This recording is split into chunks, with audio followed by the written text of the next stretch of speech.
আসসালামু আলাইকুম। আজকে আমি ফুটন্ত তেলের মধ্যে চাল দিয়ে ভীষণ মজার একটা রেসিপি করে দেখাবো। এই রেসিপি ছোট বড় সবারই অনেক পছন্দ হবে। ভালো লাগলে লাইক কমেন্টে বেশি বেশি শেয়ার করে দিবেন। তাহলে চলুন দেখে নিই। প্রথমে এখানে আমি একটা বোলের মধ্যে নিয়েছি 1 কাপ চাল। এই চাল মুড়ি চাল, আলাদাভাবে বাজারে কিনতে পাওয়া যায়। এই চাল এখন আমি এক সাইডে রেখে দিব, দিয়ে চুলায় একটা প্যান বসিয়ে দিয়েছি আর পরিমাণ মতো তেল দিয়ে তেল হাই হিটে গরম করে নিয়েছি। এখন চুলার আঁচ মিডিয়াম আঁচে করে আমি এই চালগুলো দিয়ে দিচ্ছি। অল্প অল্প করে দিতে হবে।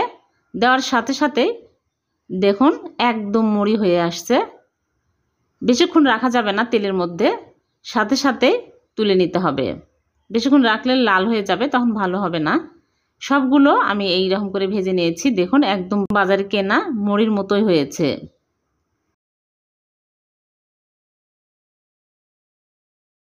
এখন আমি এক সাইডে রেখে দিচ্ছি, দিয়ে চুলে একটা প্যান বসিয়ে দিয়ে দিচ্ছি খেজুরের গুড় 1.25 কাপ। কুসুরের গুড় দিলেও হবে। এখন আমি নেড়েচেড়ে জাল করে নিব। আর এখানে নিয়েছি সামান্য পরিমাণে এলাচের গুঁড়া, সুন্দর একটা ফ্লেভার আসবে এজন্য। এখন আমি নেড়েচেড়ে আঠালো করে নিব, মানে আঠা আঠা হতে হবে। কিছুক্ষণ নেড়েচেড়ে নিলেই দেখা যাবে যে একদম আঠা আঠা হয়ে আসছে, তখনই দিয়ে দিব মুড়ি। এখন চুলাটা লো আঁচে করে মুড়িগুলো দিয়ে দিলাম, দিয়ে নেড়েচেড়ে নেব। এ সময় চুলার আঁচ লো আঁচে রাখতে হবে। নেড়েচেড়ে ভালো করে মিক্স করে নিতে হবে।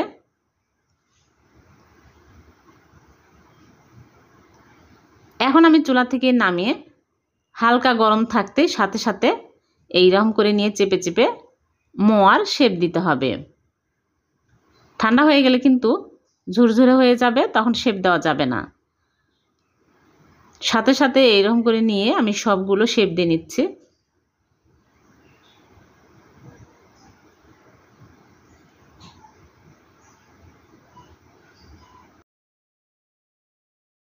হাতে তেল লাগিয়ে নেবেন, তাহলে তাড়াতাড়ি হবে।